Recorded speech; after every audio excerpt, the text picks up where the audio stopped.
الحمدللہ رب العالمین والصلاة والسلام علی خاتم النبیین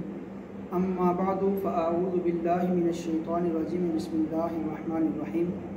الصلاة والسلام علیکہ یا رسول اللہ وعلی آلک واصحابک یا حبیب اللہ الصلاة والسلام علیکہ یا نبی اللہ وعلی آلک واصحابک یا رحمت للعالمین قال اللہ تبارک و تعالی فی القرآن المجید ما کان محمد ابا احد من رجالکم ولکن رسول اللہ وخاتم النبیین آمنت باللہ صدق اللہ العظیم وصدق رسولہ النبی الکریم الامین۔ آج ہم آپ کے سامنے حضور نبی کریم صلی اللہ علیہ وآلہ وسلم کے اسم مبارک محمد صلی اللہ علیہ وآلہ وسلم جو کہ میرے اور آپ کے پیارے آقا صلی اللہ علیہ وآلہ وسلم کا ایک نامی اسم گرامی ہے، اس کی کیا فضیلت ہے، اس کی کیا برکات ہیں آپ کے سامنے رکھیں گے۔ جیسا کہ قرآن کریم میں اس نام پاک سے حضور نبی پاک علیہ السلام کو 4 مرتبہ مخاطب کیا گیا ہے۔ ان میں سے ایک آیت کریمہ جو میں نے آپ کے سامنے پڑھی کہ جس میں حضور نبی کریم علیہ السلام کی ختم نبوت کو بھی اس آیت کریمہ میں بیان کیا گیا ہے۔ تو حضور اکرم صلی اللہ علیہ وآلہ وسلم کے جملہ اوصاف، آپ علیہ السلام کے دیگر صفاتی نام، آپ نبی پاک صلی اللہ علیہ وآلہ وسلم کی ذات اقدس، آپ کی ذات سے نسبت رکھنے والی ہر چیز بڑی ہی بابرکت اور بڑی ہی نسبتوں والی ہے اور بڑی ہی عظمتوں والی ہے۔ تو ذات کا جہاں تک تعلق ہوتا ہے، کسی ذات کا اگر تعارف کیا جائے، اگر اس کے بارے میں معلومات لی جائیں تو سب سے پہلے ہم اس چیز کا نام جانتے ہیں۔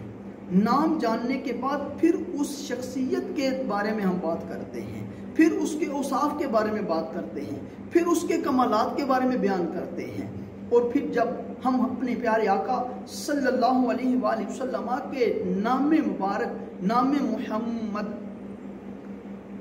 صلی اللہ علیہ وآلہ وسلم کا ذکر کرتے ہیں تو اس نام کی کتنی شانیں ہیں۔ بنی اسرائیل کا ایک واقعہ کتب میں ملتا ہے کہ بنی اسرائیل کا ایک بندہ تھا جس نے تقریباً 200 سال کی زندگی گزاری۔ اس نے اپنی زندگی میں کوئی اچھا کام کبھی نہ کیا تھا، گناہوں اور نافرمانیوں میں وہ اپنی شب و روز گزار رہا تھا۔ اسی طرح وقت آیا کہ جو ہر انسان، ہر جاندار پر آنا ہے کہ اس دنیا سے رخصت ہونا ہے، دنیا سے جانا ہے، تو اس بندے کا جب آخری وقت آیا، جب اس کی موت واقع ہوئی تو اس قوم والوں نے اس بندے کو اٹھایا اور اٹھا کر کے کوڑا کرکٹ کے ڈھیر پر ڈال دیا۔ دیکھیں اس بندے کا اپنے معاشرے میں کیا کردار تھا، اپنے معاشرے میں لوگوں کے سامنے اس کی کیا حیثیت تھی، کیا اس کا مقام، کیا عزت تھی کہ کسی نے اس کو غسل و کفن، تجہیز و تکفین کرنا بھی اس کی گوارا نہ کیا، بلکہ اس کو اٹھایا اور کوڑے کے ڈھیر پر پھینک دیا۔ جب اس کے ساتھ ایسا معاملہ ہوتا ہے تو اللہ رب کائنات جل وعلا نے حضرت موسیٰ علیہ السلام کی طرف وحی فرمائی کہ ہمارا ایک پیارا بندہ، اللہ اکبر، شان دیکھیں اللہ کی، کہ جس کو لوگوں نے مرنے کے بعد اٹھا کر کوڑا کرکٹ کے ڈھیر پر ڈال دیا، اللہ تبارک و تعالیٰ اپنے نبی علیہ السلام پر وحی نازل فرما رہے ہیں اور فرمایا اللہ نے کہ میرا پیارا بندہ وہ فوت ہو گیا ہے، قوم نے اٹھا کر کوڑا کرکٹ کے ڈھیر پر ڈال دیا ہے، اے نبی جائیے اس کو وہاں سے اٹھائیے، اس کے غسل کفن، تجہیز و تکفین کا اہتمام کیجئے، اس پر نماز جنازہ ادا کیجئے، اس کی تدفین کیجئے۔ جب حضرت موسیٰ علیہ السلام اللہ کے حکم سے آتے ہیں اور اس کو دیکھنے کے لیے لوگوں سے پوچھتے ہیں کہ فلاں بندہ فلاں نام کا، لوگوں نے بتایا وہ تو مر چکا ہے اور اس کو ہم نے تو اٹھا کر کے کوڑا کرکٹ کے ڈھیر پر ڈال دیا۔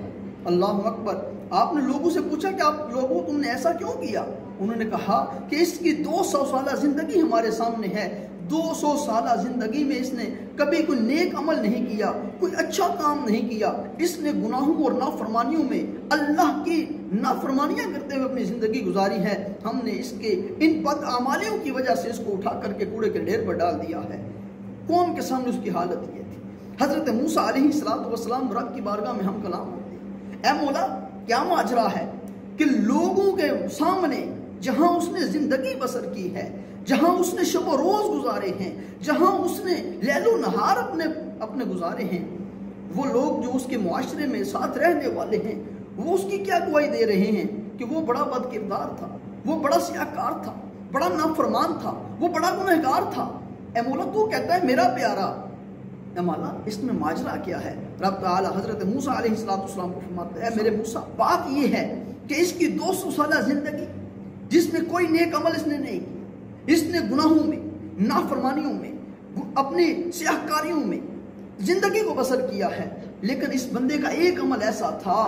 کہ یہ جب بھی اپنی کتاب کھولتا، جب تورات مقدس کو کھولتا اور اس میں میرے آخری نبی، میرے محبوب نبی، میرے پیارے محبوب صلی اللہ علیہ وسلم، محمد مصطفیٰ صلی اللہ علیہ وسلم کا نام پاک دیکھتا تو اس کو چومتا، آنکھوں سے لگاتا، درود پاک کے گجرے نشاور کرتا۔ اس کا ایک یہ عمل مجھے اتنا پسند آیا ہے کہ میں نے اس کی بخشش کر دی ہے اور جنت کی 70 حوروں کے ساتھ میں نے اس کا نکاح کر دیا۔ حضرت موسیٰ علیہ السلام نے لوگوں کو یہ بات بتائی، آپ نے اس کو وہاں سے اٹھایا، غسل کفن کا اہتمام کیا، اس پہ نماز جنازہ ادا کی، اس کی تکفین کی، اللہ کی بارگاہ میں سرخرو ہوئے۔ پیارے بھائیوں، پیارے محترم، میرے دیکھنے والوں، میرے سننے والوں، آج ہمیں یہ سبق لینا ہے کہ دیکھیں اس بندے کی زندگی میں کوئی اور نیک عمل نہیں تھا، نام محمد صلی اللہ علیہ وآلہ وسلم اس نے چوما، اس نے آنکھوں سے لگایا، اس نے نام محمد کا ادب کیا، احترام کیا، تو اس کو اللہ پاک نے کیا صلہ عطا فرمایا کہ اس کو اس کی بخشش اور مغفرت بھی فرمائی اور 70 حوروں کے ساتھ اس کا نکاح بھی کیا۔ تو ہمیں چاہیے کہ ہم اپنے آقا و مولا صلی اللہ علیہ وآلہ وسلم کی ذات اقدس سے محبت کریں، آپ کے ساتھ نسبت رکھنے والی ہر چیز سے محبت رکھیں۔ صرف ایک بات اور آپ کے سامنے اس میں محمد صلی اللہ علیہ وآلہ وسلم کی رکھنا چاہتا ہوں کہ اس میں پاک کو چومنا، آنکھوں سے لگانا، جو کہ اس شاک کا طریقہ ہے، اس شاک کے ایمان کی تازگی ہے، جو کہ اس شاک کے دل کی ایمان کی پختگی کا ذریعہ ہے۔ حضور اکرم صلی اللہ علیہ وسلم تشریف فرما ہے، آپ کی بارگاہ میں جناب حضرت ابو بکر صدیق، تمام صحابہ میں افضل ترین صحابی حضرت سیدنا ابو بکر صدیق رضی اللہ تعالی عنہ آپ حاضر ہیں۔ مؤذن اذان کہتا ہے، مؤذن کی ندا آتی ہے اذان کی، جب مؤذن اشہد ان محمد رسول اللہ پہ پہنچتا ہے، جناب صدیق ایک پر اپنے انگوٹھوں کو چومتے ہیں، آنکھوں پہ لگاتے ہیں، درود پاک پڑھتے ہیں۔ حضور اکرم صلی اللہ علیہ وآلہ وسلم ارشاد فرماتے ہیں، من فعل مثل ما فعل خلیلی حلت علیہ الشفاعتی، فرمایا جس بندے نے میرے اس خلیل، میرے دوست ابو بکر کی طرح کیا، اللہ اکبر، کیا کیا کہ جس نے من فعل مثل ما فعل خلیلی، جس نے میرے دوست اپنا میرے ابو بکر کی طرح جس نے عمل کیا کہ نام پاک کو سنا، چوما،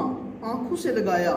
فرمایا حلت علیہ شفاعتی، اس خوش قسمت بندے پر میری شفاعت حلال ہو جاتی ہے، حلال ہو جائے گی شفاعت۔ تو اگر ہم چاہتے ہیں کہ ہم گناہگاروں پر اپنے آقا صلی اللہ علیہ وسلم کا کرم ہو جائے، نگاہ شفقت ہو جائے، میدان محشر میں اگر ہم چاہتے ہیں کہ ہمارے آقا ہماری شفاعت فرمائیں، تو جب بھی ہم آقا نبی کریم علیہ السلام کا نام پاک سنیں، ہم اپنے آقا کا نام مقدس سنیں تو اس کو چومیں، آنکھوں سے لگائیں، درود و سلام کا گجرا پیش کریں اور اللہ کی بارگاہ سے اجر و ثواب حاصل کرنے والے بنے۔ اللہ پاک ہمیں حضور کی سچی پکی محبت رکھنے کی توفیق عطا فرمائے۔ محمد کی محبت دین حق کی شرط اول ہے، اگر اسی میں ہو کمی تو سب کچھ نامکمل ہے۔ وما علینا الا البلاغ۔